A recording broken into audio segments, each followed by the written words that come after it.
আসসালামু আলাইকুম। আশা করছি সবাই আলহামদুলিল্লাহ ভালো আছেন। আজকের রেসিপি একদমই আমার ছেলে আর ছেলের বাবার জন্য এটা তৈরি করতেছি, কারণ বেশ কয়েকদিন যাবত পেটুক কাপড় ভাইয়া আর আপুর চ্যানেলে এই ভিডিওটা আপলোড হয়েছে। তারপর থেকেই আমাকে বলা হচ্ছে এই রেসিপিটা ট্রাই করতে। তো যদি জিজ্ঞেস করেন রেসিপিটা কেমন, তাহলে বলবো 10-এ 10। তো চলুন রেসিপিটা স্টার্ট করে দিই। আসসালামু আলাইকুম। আমি তাদেরকে বলেছিলাম যেহেতু জ্যান্ত কাঁকড়া লাগবে, তো জ্যান্ত কাঁকড়া নিয়ে আসো, তারপরে আমি রান্না করে দিব।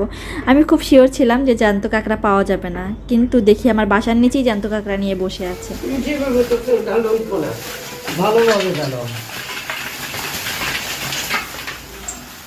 বাবা হয়েছে, আর ঢালেন না, মা খেয়ে যাবো সব। হয়েছে, চা ঢালেন না বাবা, আর ঢালেন, থাকবে না এরা।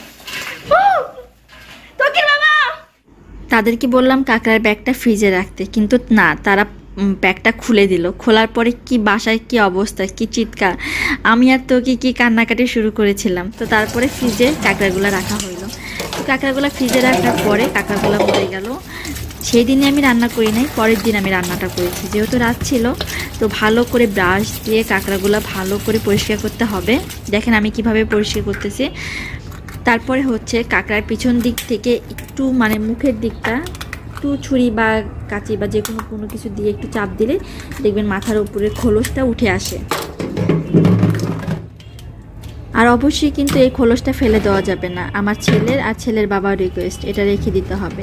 ঠিক যেভাবে ওনারা রান্না করেছে ঠিক সেমভাবে আমার রান্না করতে হবে। তো অনেক ট্রাই করেছি, দেখা যাক কি হয়। তো তারপরে হচ্ছে এখানে যে কাঁসাগুলো ছিল ওগুলো সব কিছু ফেলে দিলাম। কাঁকড়া অনেকেই কাটতে পারে না। আমি যখন ফার্স্ট টাইম কাঁকড়া কাটতে গেছি আমিও পারি নাই। বেশ অনেকগুলো ভিডিও দেখেছি, তো ওই জন্যই কাঁকড়া রেসিপি কাটার ইয়েটা আমি শেয়ার করছি। তো খুব ভালোভাবে পরিষ্কার করে দিলাম। দেওয়ার পরে এই যে পিছন সাইডে আরেকটা খোলস আছে, ওইটাও সুন্দরভাবে পরিষ্কার করে ফেললাম। দেখে হয়তো বা বুঝতেছেন। তারপরে আবার একটু ধুয়ে নিলাম। আমি আবার পরিষ্কার মানুষ তো বেশি, এই জন্য। তো তারপরে নখগুলা ফেলে দিলাম। তো ভালো করে নখগুলা ফেলে দিতে হবে একটু করে। তো তারপরে বড় যে এটা কি বলে, হাতগুলা, এগুলো খুলে নিলাম, খুলে রেখে দিলাম। দেওয়ার পরে মাঝখান দিয়ে কেটে নিলাম। এভাবে করে আমি সবগুলা কাঁকড়া কেটে নিব। যেহেতু কাঁকড়ার পরিমাণ অনেক, তো সেই জন্য আমি সবটা রান্না করব না। আর এই জন্য এখানে আমি যতটুকু রান্না করব ততটুকু নিয়ে বাকিটুকু ফ্রিজে রেখে দিব।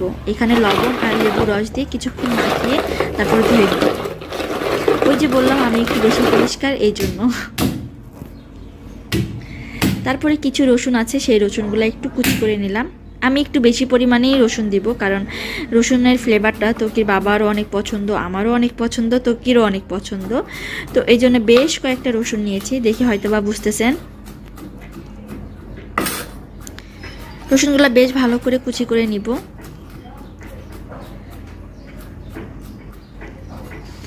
আর হ্যাঁ, অবশ্যই কিন্তু রেসিপিটা আমার পাশেই আছে। আমার হাজব্যান্ড মোবাইল নিয়ে দাঁড়ায় আছে যে একদম সেম রেসিপি যেন হইতে হবে। কিছু কারি পাতা নিয়ে নিলাম। আর এই কারি পাতাগুলো একদম ফ্রেশ, পাশের বাসায় আন্টির থেকে চেয়ে নিয়ে আসছি। তো খুবই সুন্দর স্মেল ছিল, আমার কাছে খুব ভালো লেগেছে। তো তারপরে কিছু কারি পাতা এরকম করে পানিতে ভিজিয়ে রেখে দিলাম। 2-3 দিন এটা অনায়াসে ভালো থাকবে আমার মনে হয়। তো তারপরে যেটা করব, কাঁকড়ার যে হাত পাগুলো ছিল সেগুলো একটু ফেটিয়ে নিব, যাতে করে নুন ঝাল মশলা এগুলো একটু যায়, তাহলে খেতে মজা লাগবে। তো সবগুলো আমি এভাবে ভেঙে নিব একটু করে। তো আমি বলেছিলাম তাকে যে আমার এই রান্নাটা রান্না করতে গেলে এরকম একটা কড়াই লাগবে, নইলে এই রান্নাটা করা যাবে না, এটাতে অথেন্টিক ফ্লেভার আসবে। তো যাই হোক, তো পরে কি করলো, আমার কড়াইটাও কিনে নিয়ে এসে দিল। তো এই জন্য চিন্তা করলাম আর দেরি না করে রান্নাটা করি। আর এই মগটা হচ্ছে কিছুদিন আগেই আমাদের বাসায় যেটা ছিল সেটা তোকে ভেঙে ফেলছে। তোকির বাবা আর আমি এটাতে সবসময় পানি খাইতাম, এই জন্য ভাবলাম যে কিনে ফেলি একটা। আর এই যে কফি পটটা, এটা তোকির বাবাকে আমি গিফট করলাম, কারণ এটা হচ্ছে ওর দরকার ছিল খুবই। তো তারপরে কড়াই বসিয়ে দিলাম। দেওয়ার পরে আমি এটার মধ্যে দিয়ে দিলাম প্রায় 2 টেবিল চামচের মতো গোলমরিচ দিয়ে দিলাম। এখানে 200 গ্রাম বাটারের এখান থেকে আমি প্রায় মনে হয় 70 গ্রাম হবে এরকম, বা 50 গ্রাম এরকম হবে বাটার। দিয়ে দিলাম। যেহেতু মানে মাপা ছিল না, এই জন্য দেখে হয়তো বা বোঝা যাচ্ছে বেশ অনেকটাই বাটার দিয়েছি। দেওয়ার পরে এখন এটা ভালো করে মানে মেল্ট হওয়া পর্যন্ত অপেক্ষা করব। এই তো প্রায় মেল্ট হয়ে আসছে এটা। আর এই যে রেসিপি দেখেন সামনে নিয়ে বসে আছে আমার জামাই। তো যাই হোক, এবার হচ্ছে এটার মধ্যে পেঁয়াজ দিয়ে দিব।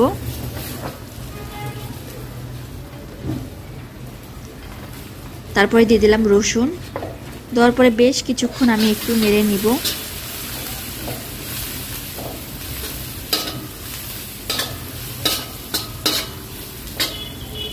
এগুলো একটু নরম হয়ে আসলে তারপরে হচ্ছে আমি মানে বাকি জিনিসগুলো দিয়ে দিব। তো পেঁয়াজ মোটামুটি নরম হয়ে আসছে, আর এখন আমি এটার মধ্যে কারি পাতা দিয়ে দিলাম। হ্যাঁ, আমি কিন্তু পরে আর কোনো বাটার মানে দিই নাই, কারণ এই বাটার দিয়েই হয়ে যাবে।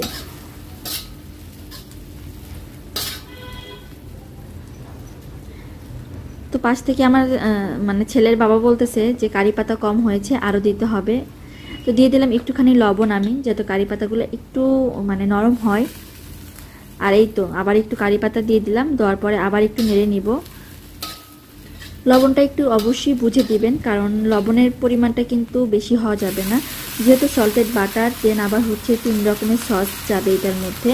তো সব কিছুতেই লবণ থাকে, তারপরে একটু লবণ লাগবে অবশ্যই। এই জন্য আমি একটু লবণ দিয়েছি, কিন্তু লবণটা দেওয়ার পরে আমার মনে হয়েছে আর একটু কম হয়েছে, তো পরে আমি আবার দিয়েছিলাম। তো এই তো পানি দিয়ে দিলাম এখন।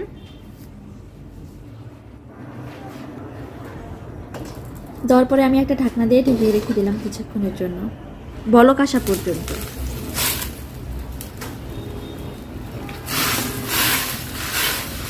তো তারপরে একটু কিছুক্ষণ নেড়ে নিলাম। নেওয়ার পরে এখন আমি এখানে ক্র্যাবগুলো দিয়ে দিব, যেগুলো কেটে রেখেছিলাম।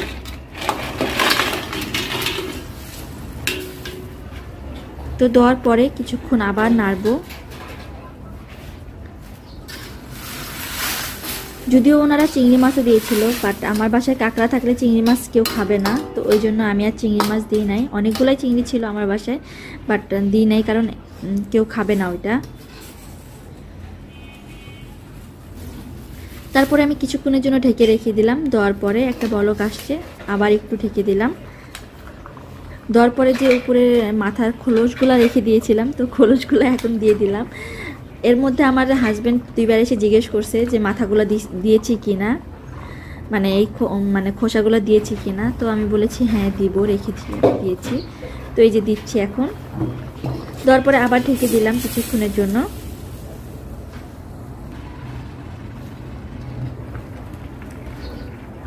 তো মানে খোসাগুলো কিন্তু খুব সুন্দর করে দেখেন কি সুন্দর লালচে কালার আসছে। আর আমি এটা একটু খেয়াল করলাম, যেটা একটু কালো কালো ছিল ওইটার কালারটা আরও বেশি সুন্দর আসছে।